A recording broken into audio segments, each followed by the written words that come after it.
वल्लभ भाई पटेल को याद कर रहे हैं तो उनकी सादगी, उनका त्याग अपने देश के जीवन को बेहतर बनाने की अपने देशवासियों को प्रेरणा दे रहा है। मेरे बहनों भाई, इसी प्रेरणा के साथ हमारे प्रधानमंत्री आवास योजना, उज्ज्वला योजना, जनधन योजना, आयुष्मान भारत की योजना, बहुत सारी जन कल्याणकारी योजनाओं को उन्होंने लागू किया है जो आज तक इसके पहले कभी संभव नहीं हो पाया।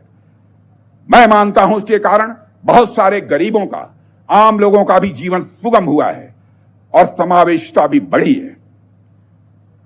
बहनों भाइयों, वल्लभ भाई पटेल उदार व्यक्ति भी थे। वे सच्चे अर्थों में सेकुलर थे, पंथ निरपेक्ष थे। वे तुष्टीकरण में विश्वास नहीं करते थे। जब पंडित जवाहरलाल नेहरू बाबरी मस्जिद के मुद्दे पर सरकारी खजाने से पैसा खर्च करने की बात जब उन्होंने छेड़ी थी, सरकारी खजाने से पैसा खर्च करके बाबरी मस्जिद बनवाई जानी चाहिए, उसका भी विरोध यदि किसी ने किया था तो गुजराती मां की कोख से पैदा हुए सरदार वल्लभ भाई पटेल ने ही किया था मेरे बहनों भाई। और उस समय सरकारी पैसे से उन्होंने बाबरी मस्जिद नहीं बनने दिया। फिर नेहरू जी ने सोमनाथ मंदिर के पुनर्निर्माण का सवाल उठाया। नेहरू जी ने क्या कहा, जब पुनर्निर्माण का सवाल उठाया तो बड़े ही शांत भाव से सरदार ने शांत पर दृढ़ स्वर में इस बात को स्पष्ट किया कि सोमनाथ मंदिर का मामला अलग है, वहां 30 लाख रुपए जनता ने दान दिए हैं, एक ट्रस्ट बनाया गया है और इस काम में सरकार का एक कौड़ी भी पैसा खर्च नहीं हुआ है। यह सरदार वल्लभ भाई पटेल ने बनाया।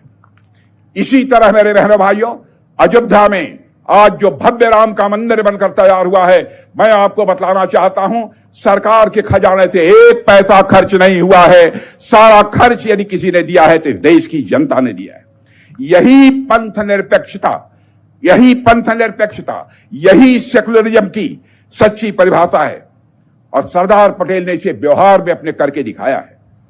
उनका मत साफ है, तुष्टीकरण किसी का नहीं होना चाहिए, बल्कि न्याय इसकी सभी के साथ होना चाहिए, राष्ट्रहित सर्वोपरि होना चाहिए। मेरे बहनों भाइयों, भारत के संविधान के निर्माण में भी सरदार वल्लभ भाई पटेल ने बहुत ही महत्वपूर्ण भूमिका निभाई है।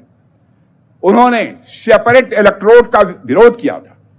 इससे भारत की एकता और अधिक बढ़ी है कि हिंदू के लिए अलग, मुसलमान के लिए अलग, ऐसा मतदाता सूची विरोध किया उन्होंने। साथियों, भारत के पड़ोसी देशों को देखते हुए सरदार वल्लभ भाई पटेल ने सेना के मॉडर्नाइजेशन पर, सेना के आधुनिकीकरण पर जोर दिया था। आर्मी की जरूरत की चीजों पर अपने ही देश में बनाया जाना चाहिए, अपनी देश की धरती पर बनना चाहिए, अपने देशवासी नौजवानों के हाथों से बनना चाहिए। यह सरदार वल्लभ भाई पटेल का कहना था। भारत में कोऑपरेटिव सहकारिता का भी यदि कोई प्रेरणा स्रोत रहा है तो वह सरदार वल्लभ भाई पटेल ने।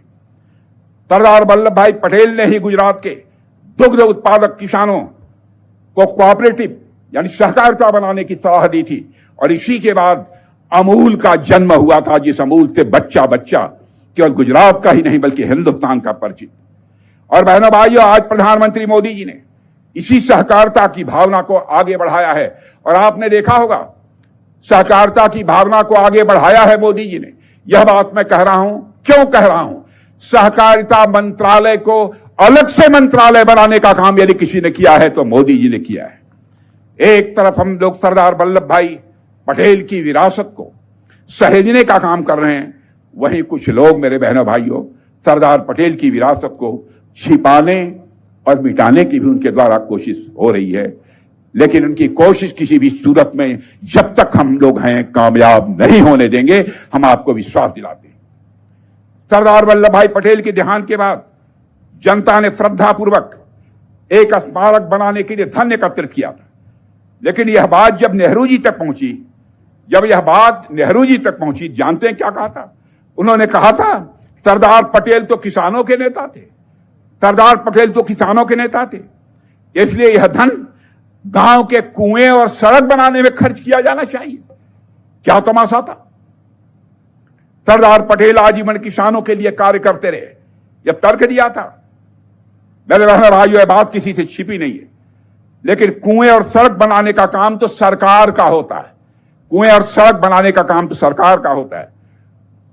उसके लिए स्मारक से पैसे का इस्तेमाल करने का सुझाव यह बेतुका लगता है मुझे, यह सरासर गलत है।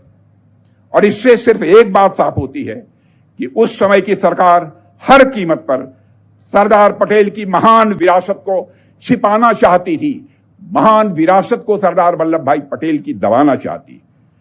नेहरू जी ने स्वयं को तो भारत रत्न दे दिया, क्या सरदार वल्लभ भाई पटेल को उस समय भारत रत्न नहीं दिया जा सकता था? मैं इस सवाल का जवाब लोगों से मैं चाहता हूं, लेकिन उस समय नहीं दिया गया। प्रधानमंत्री मोदी जी ने स्टैच्यू ऑफ यूनिटी का निर्माण करा के, मेरे बहनों भाइयों, सरदार पटेल को उचित सम्मान देने का निर्णय लिया है। इसलिए आपसे मैं कहना चाहता हूं, एक बार तालियां बजाकर इसका अभिनंदन किया जाना चाहिए, इसका स्वागत किया जाना चाहिए। यह बहुत ही सराहनीय कार्य हमारे प्रधानमंत्री मोदी जी ने किया है।